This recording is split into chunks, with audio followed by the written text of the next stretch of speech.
अस्सलाम वालेकुम व्यूअर्स, कैसे हैं आप सब। तो आज मैं आपको पंजाब पब्लिक सर्विस कमीशन की जॉब्स में अप्लाई करने का प्रोसीजर बताऊंगी। तो आ गई हूँ मैं ppsc.gov.pk वेबसाइट पर और इस वेबसाइट का लिंक आपको मेरे डिस्क्रिप्शन से ही मिल जाएगा। तो इस नीचे स्क्रॉल डाउन करेंगे तो अप्लाई ऑनलाइन का आपके पास ऑप्शन आ जाएगा, तो आपने इस पर क्लिक करना है और सबसे पहले आपके पास इंपॉर्टेंट नोट आएगा, तो आपने ये रीड कर लेना है। पहले ये होता था कि आपने चालान सिर्फ बैंक में जाके पे करना होता था, पर अब सिर्फ ऐसा नहीं है। अब आप जैज़ कैश, ईज़ी पैसा, यू पैसा या किसी भी अदर माइक्रो फाइनेंस बैंक से चालान पे कर सकते हैं। तो चलते हैं आगे और ये देखें आपके पास ये जॉब्स शो हो जाएंगी। सही है, यहाँ आप जितनी भी जॉब्स देखना चाहते हैं तो यहाँ पर क्लिक कर दें, जैसे कि 50, 100 या मैं ऑल पर क्लिक कर रही हूँ। तो ये देखें अभी के लिए जितनी पोस्ट भी आई हुई हैं वो यहाँ पर शो हो रही हैं, टोटल 14 पोस्ट। तो मैं जूनियर क्लर्क की पोस्ट पर क्लिक कर रही हूँ और मेरे पास पोस्ट डिटेल आ जाएंगी। तो सबसे पहले तो आप जिस पोस्ट के लिए भी अप्लाई कर रहे हो वो यहाँ पर आ गई है, डिपार्टमेंट आ गया, उसके बाद एडवर्टाइजमेंट नंबर आ गया है, कैश नंबर आ गया है आपके पास, और जो इसकी क्वालिफिकेशन रखी गई है वो भी आपके पास आ गई है। टोटल नंबर ऑफ पोस्ट जो है वो 8 है, वो भी यहाँ पर आ गया है। पोस्ट फॉर वुमेन के लिए एक पोस्ट है तो यहाँ पर 1 आ गया है। सही है, और ये पे स्केल जो है इसका 11 है, वो भी आ गया है। एज लिमिट भी आ गई है, एलिजिबिलिटी क्राइटेरिया भी आ गया है, प्लेस ऑफ पोस्टिंग भी आ गया है, एडिशनल रिक्वायरमेंट्स भी आ गया है। सही है, देन फ़ी भी आ गया है, फ़ी इसकी 600 है। क्लोजिंग डेट जो है वो 1/9/2023 है। और नोट में बताया जा रहा है कि टाइपिंग टेस्ट के लिए सिर्फ उन कैंडिडेट्स को बुलाया जाएगा जो कि रिटन टेस्ट को क्वालिफाई करेंगे। सही है, देन हम प्रोसीड करेंगे। तो इसके बाद इंपॉर्टेंट इंस्ट्रक्शन से आपने ज़रूर रीड कर लेनी है। और अगर आपको मेरी वीडियो से या कहीं से भी ऑनलाइन अप्लाई करने का प्रोसीजर सही से समझ नहीं आ रहा तो आप इनकी ऑफिशियल वेबसाइट से भी स्टेप बाय स्टेप पता कर सकते हैं। तो आगे बढ़ते हैं, अप्लाई ऑनलाइन पे क्लिक करते हैं। तो अब बेसिक इन्फॉर्मेशन में बताया जा रहा है कि आपने पहले तो अपना CNC नंबर डैशेस के साथ लिखना है, दोबारा जो लिखना है वो बिना डैशेस के लिखना है। अब प्रोसीड पे क्लिक करेंगे। उसके बाद आपने अपना वो ईमेल एड्रेस देना है जो आप अभी यूज़ कर रहे हो, क्योंकि आपके पास टेस्ट और स्लिप वगैरह की ईमेल आ सकती है, क्योंकि SMS में कभी मिस हो जाती है तो आपके पास ईमेल ज़रूर आएगी। देन आपने अपना मोबाइल नंबर लिखना है, और मोबाइल नंबर पोर्टेबल ना हो, मतलब कि अगर जेज़ का है तो जेज़ में ही रहे, जेज़ का जोंग में कन्वर्ट ना हो।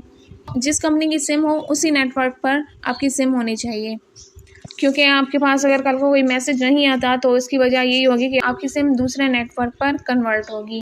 अब आपने प्रोसीड पे क्लिक कर देना है। आपके पास ईमेल एड्रेस और मोबाइल नंबर वेरीफाई करने का ऑप्शन आ जाएगा। अगर कोई प्रॉब्लम है तो आप चेंज कर सकते हैं, और अगर बिल्कुल ठीक है तो आप वेरीफाई पे क्लिक करके आगे बढ़ें। अब यहाँ पर आपने अपना जेंडर सेलेक्ट कर लेना है, मेल, फीमेल या ट्रांसजेंडर, और उसके बाद आपने अपनी डेट ऑफ बर्थ लिखनी है जो कि आपके मैट्रिक के सर्टिफिकेट पर होगी। उसके बाद अगर आप गवर्नमेंट एम्प्लॉय हैं तो येस कर दें, अदरवाइज नो कर दें। उसके बाद अगर आप स्पेशल पर्सन हैं तो येस कर दें, अगर नहीं है तो नो पे ही रहने दें। उसके बाद आपका जो भी स्टेटस है आपने यहाँ पर सिलेक्ट कर लेना है। तो अब मैं अपना वैक्सीनेशन स्टेटस सही से कर लूँगी, मैं एग्जम्प्टेड वैक्सीनेटेड कर रही हूँ। अब यहाँ पर मुझे रीज़न बताना होगा और यहाँ पर टिक लगा देना होगा। सही है, तो मैंने वहाँ पे रीज़न बता दिया था और मैंने प्रोसीड पे क्लिक कर दिया था। अब यहाँ पर हमें अपनी पर्सनल इन्फॉर्मेशन देनी है। यहाँ पर एप्लीकेंट नेम सही है वो लिखना है जो आपका रियल हो, आपके मैट्रिक के सर्टिफिकेट पर हो।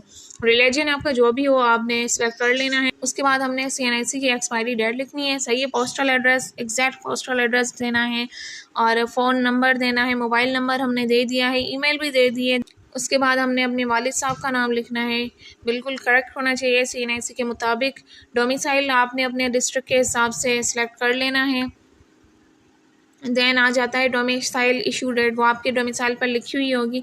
मार्शल स्टेटस आप जो भी है, सिंगल है, मैरिड है, आप सेलेक्ट कर लें। अगर आप मैरिड हैं तो आपको स्पाउस का नेम भी लिखना होगा। सही है, देन आपके पास जो भी टर्म्स एंड कंडीशन सारी हैं आपने उस हिसाब से अपना आंसर सेलेक्ट कर लेना है। अगर ऐसा कोई इशू नहीं है तो आपने यहाँ पर नो ही रखना है। तो इसके बाद आप में से कोई भी लॉयर, इंजीनियर या डॉक्टर, फार्मासिस्ट कोई भी चूज यहाँ पर अप्लाई कर रहा है तो आपने उस हिसाब से अपनी PMDC, PMC, PBMC advocate number लिखना है। सही है, और रजिस्ट्रेशन एक्सपायरी डेट लिखनी है आपने। तो अगर आप में से ऐसा कोई भी अप्लाई नहीं कर रहा, नॉर्मल पर्सन है, तो इसमें से आपने कुछ भी सिलेक्ट नहीं करना, कुछ भी नहीं लिखना है, इसको छोड़ देना है। उसके बाद अगर आप एप्लीकेबल हैं तो आप यहाँ पर सर्टिफिकेट इशू डेट लिख लें। सही है, उसके बाद अगर आप फर्स्ट टाइम इसमें अप्लाई कर रहे हो, टेस्ट देंगे तो 0 पे लिखना है, और अगर आपने पहले ही टेस्ट दिया हुआ है एक बार तो 1 लिखना है, अगर 2 बार दिया हुआ है तो 2। सही है, ऐसे आपने सेलेक्ट कर लेने हैं। और उसके बाद आपने यहाँ पर अपना टेस्ट सेंटर सेलेक्ट कर लेना है। अब यहाँ पर आपने सेव इन्फॉर्मेशन पर क्लिक कर देना है। तो सेव इन्फॉर्मेशन पर जैसे ही आप क्लिक करेंगे तो आपको बताया जाएगा कि आपकी इन्फॉर्मेशन सक्सेसफुल हो गई और देन आपने प्रोसीड पर क्लिक कर देना है। तो मैं जॉब पे अप्लाई नहीं कर रही क्योंकि मैं पंजाब प्रोविंस की नहीं हूँ, सही। तो पर्सनल इन्फॉर्मेशन तक मैंने आपको बता दिया था। अब उसके बाद आपके पास ये इंटरफेस होगा पेमेंट का, सही। तो आपके पास PSG एक कोड आएगा जिस पर आपने जैसे ईजी पैसा के थ्रू 600 चालान सेंड कर देना है।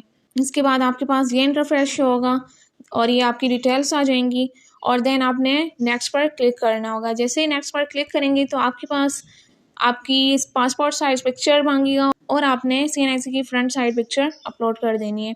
फिर इसके बाद जो भी एजुकेशन का डेटा वगैरह मांग रहा है आपने वो सेंड कर देना है। तो पिक्चर वगैरह सेंड करने के बाद आपके पास क्वालिफिकेशन सर्च का ऑप्शन आ जाएगा। यहाँ पर आपने मैट्रिक से लेकर जहाँ तक भी आपकी डिग्री है वो आपने इसमें डेटा फिल कर देना है, सही है। अब आपने अपनी क्वालिफिकेशन सेट करने के बाद यहाँ पर ऑप्शन आ जाएगा सबमिट एप्लीकेशन, सही है। आपने उस पर क्लिक कर देना है और उसके बाद आपके पास एप्लीकेशन नंबर आ जाएगा। मैं कहती हूँ इस नंबर का आपने स्क्रीनशॉट निकाल के रख देना है, सही है। इसके बाद नीचे ऑप्शन आ रहा है प्रिंट एप्लीकेशन, आपने प्रिंट एप्लीकेशन पर क्लिक कर देना है। उसके बाद आपके पास ये इंटरफेस होगा। यहाँ पर आपने CNIC नंबर और जो अभी एप्लीकेशन नंबर आया वो यहाँ पे डालना है और आपने अपना टोकन नंबर डालना है। उसके बाद आपने प्रिंट एप्लीकेशन पर क्लिक कर देना है। तो PPSC की जॉब्स में अप्लाई करने का फुल प्रोसीजर मैंने बता दिया है। अगर वीडियो अच्छी लगी तो लाइक करें, चैनल को सब्सक्राइब कीजिएगा। तो मिलते हैं नेक्स्ट वीडियो में, तब तक के लिए अल्लाह हाफिज़।